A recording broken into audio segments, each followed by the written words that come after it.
Baik,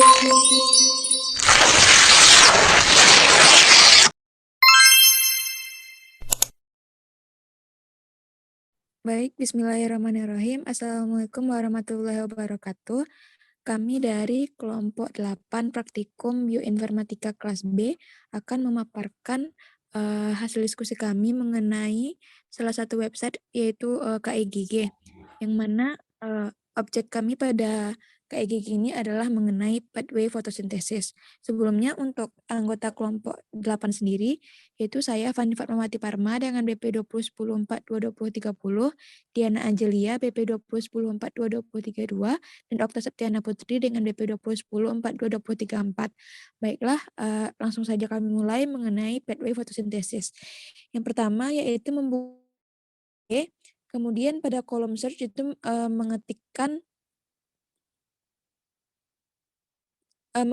mengklik KIGG pathway. Nah, kemudian pada KIGG pathway ini terdapat 7 pathway dan kita akan mengklik bagian metabolism. Nah, di bagian metabolism ini akan banyak terdapat sub-sub pathway dan kita akan mencari bagian fotosintesis, yaitu pada bagian 1.2 energi metabolism dan fotosintesis terdapat pada bagian nomor 2.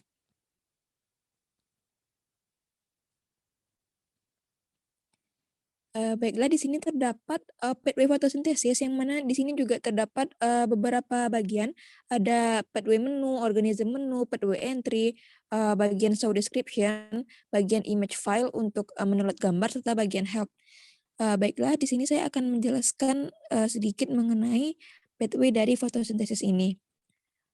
Yang mana fotosintesis pada tumbuhan hijau atau bakteri khusus adalah proses pemanfaatan energi cahaya untuk mensintesis senyawa organik dari karbon dioksida dan air, yang mana fotosintesis ini terjadi di bagian kloroplas, dan fotosintesis terdiri dari bagian yang bergantung pada cahaya atau reaksi terang, dan bagian yang tidak tergantung pada cahaya atau reaksi gelap dan fiksasi karbon, dan reaksi terang ini terjadi di membran tilakoid. Energi cahaya digunakan oleh fotosistem 1 dan 2 untuk menghasilkan gaya gerak proton dan gaya pereduksi oleh NADPH atau NADH. Dan kekuatan motif proton itu digunakan oleh ATP sintase untuk menghasilkan ATP. Pasokan ATP dan NADPH kemudian digunakan oksidasi karbon dioksida.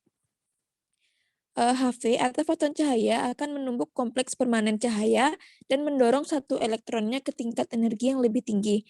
Akan terjadi transfer energi pada molekul pigmen lain hingga mencapai pasangan molekul klorofil AP680 pada kompleks pusat reaksi fotosistem 2. Kemudian energi tadi akan mengeksitasi suatu elektron sehingga P680 kehilangan satu elektron, yang mana elektron ini yang akan ditransfer ke penerima elektron primer.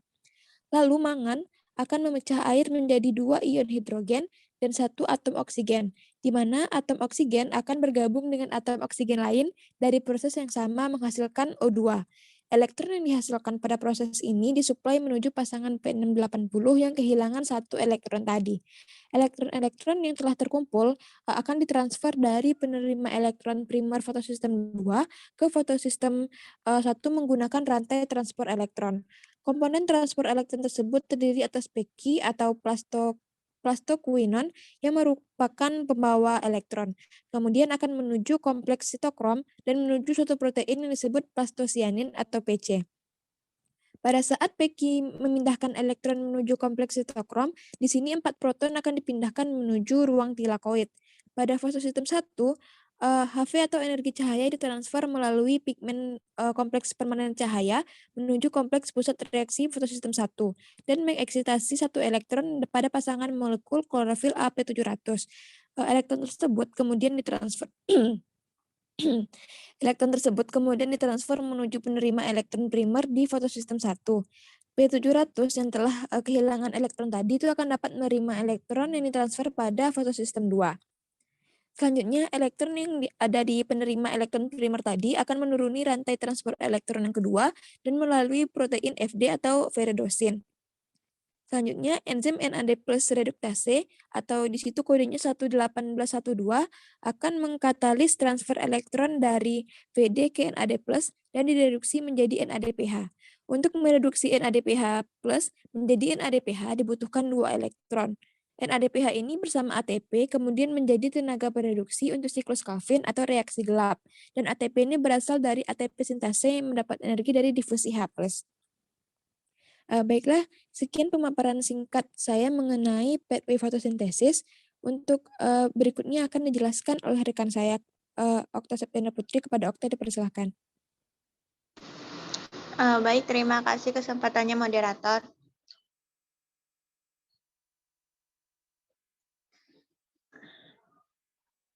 Selanjutnya kita akan mencari informasi lebih lanjut mengenai gen atau enzim atau senyawa molekul yang berkaitan dengan fotosintesis, pathway fotosintesis ini tadi.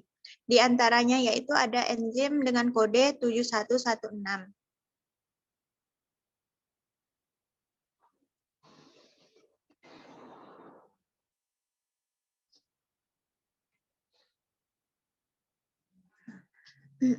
Enzim dengan kode 7116 yang ada pada pathway fotosintesis tadi memiliki nama yaitu plastoquinol atau plastocyanin reduktase, plastoquinol atau plastocyanin oksireduktase,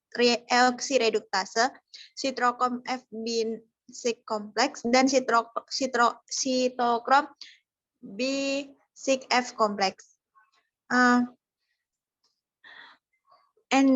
Enzim ini memiliki substrat yaitu plastoquinol, oksidase plastocyanin, dan H+. Untuk produknya sendiri itu ada plastoquinol, reduce plastocyanin, dan H+ yang ada pada site 2. Enzim plastoquinol ini berisi 2 sitokrom tipe B, yaitu 2 sitokrom tipe C dan kluster Rieska. Enzim ini memainkan peran kunci dalam fotosintesis, di mana enzim ini berperan dalam transfer rantai karbon, yaitu mentransfer elektron dari fotosistem 2 ke fotosistem 1. Sitokrom ini dapat bertindak sebagai asetor sebagai pengganti plastocyanin, tetapi memiliki kerja yang lebih lambat. Dalam kloroplas, proton ditranslokasikan melalui membran tilakoid dari stroma ke lumen. Mekanisme ini terjadi melalui siklus Q seperti pada EC 7.1.18.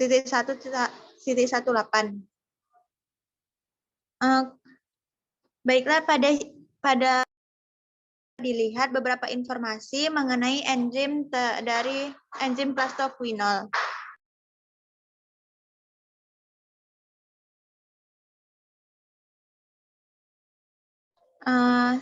Mungkin kemudian dapat kita lanjutkan mencari informasi mengenai enzim kedua, yaitu enzim yang memiliki kode 7.1.2.2.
Setelah diklik kode enzim tadi, maka akan terlihat tampilan beberapa informasi mengenai enzim dari yang memiliki kode 7.1.2.2 yang ada pada pathway fotosintesis tadi.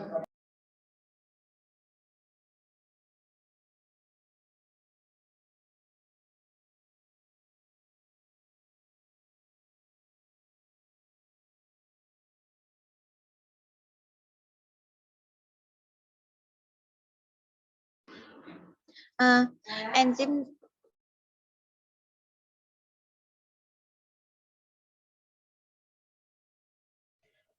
Enzim 7.1.2.2 ini memiliki nama yaitu H+ transporting to sector ATPase atau ATP sintase atau F1 ATPase dan berbagai lain dapat dilihat pada tabel. Enzim ini merupakan multisubunit yang terlibat dalam pengangkutan ion. Enzim besar mitokondria, kloroplas, dan bakteri dengan sektor membran dan sektor kompartemen sitoplasma. Enzim tipe ini dari mitokondria bagian dalam sebagai ATP sintase. Semua enzim yang disertakan di sini beroperasi dalam mode rotasi, di mana sektor ekstramembran dihubungkan melalui subunit delta ke sektor membran oleh beberapa subunit yang lebih kecil. Dalam kompleks ini yaitu ada subunit gamma dan epsilon, serta subunit 912C yang berotasi dengan sudut 120 derajat berturut-turut dan melakukan bagian dari sintesis ATP. Gerakan ini didorong oleh gradien potensial elektrokimia H+. Dapat dilihat juga bahwa substrat dari enzim ini yaitu ada ATP, H2O, dan H+. Kemudian produknya ada ADP, fosfat, dan H+. Baiklah, itu saja yang dapat saya sampaikan. Dikembalikan pada moderator. Baik, terima kasih kepada Okta atas penjelasannya. Materi berikutnya itu akan dijelaskan oleh Diana. Kepada Diana, dipersilahkan. Baik, terima kasih atas kesempatannya moderator. Di sini saya akan melanjutkan penjelasan dari rekan saya Okta tadi. Selanjutnya mengenai enzim dengan kode 1.18.1.2. Baiklah, untuk informasi lengkapnya kita klik aja bagian kode tersebut.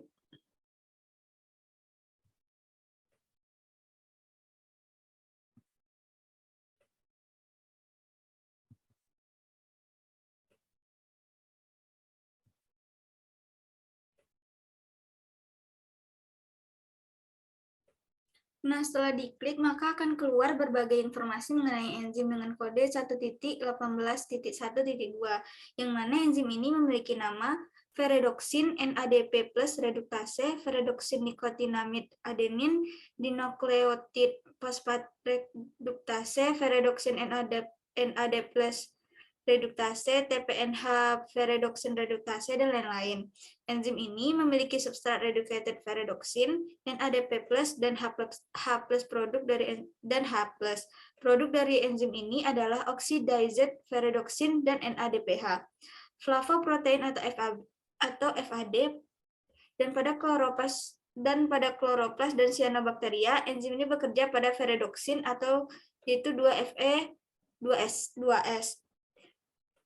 Tetapi pada bakteri lain juga dapat mereduksi ferredoxin dan flavodoxin bakteri atau P4Fe4S. Untuk informasi lanjutnya bisa dibaca di tabel berikut.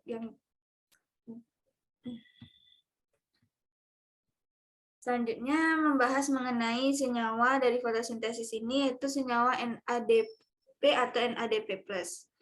Bisa kita klik di bagian lingkaran di sebelah tulisan NADPH ini.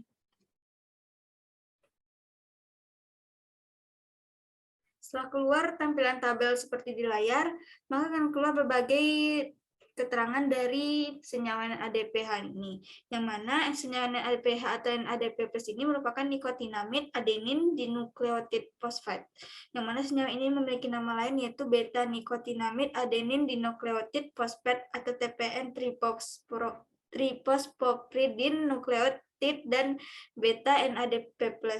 Senyawa ini juga memiliki rumus kimia yaitu C21H29N7O17P3.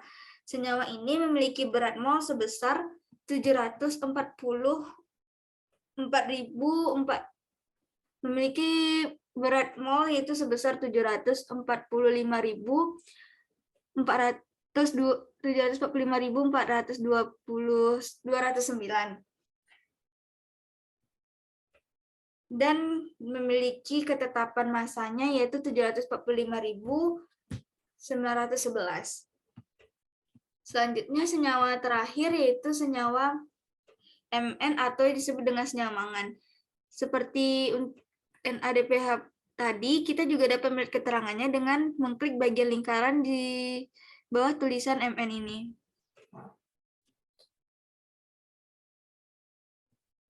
Senyawa mangan ini memiliki berat mol sebesar 54.938 dan berat masanya yaitu 54.938.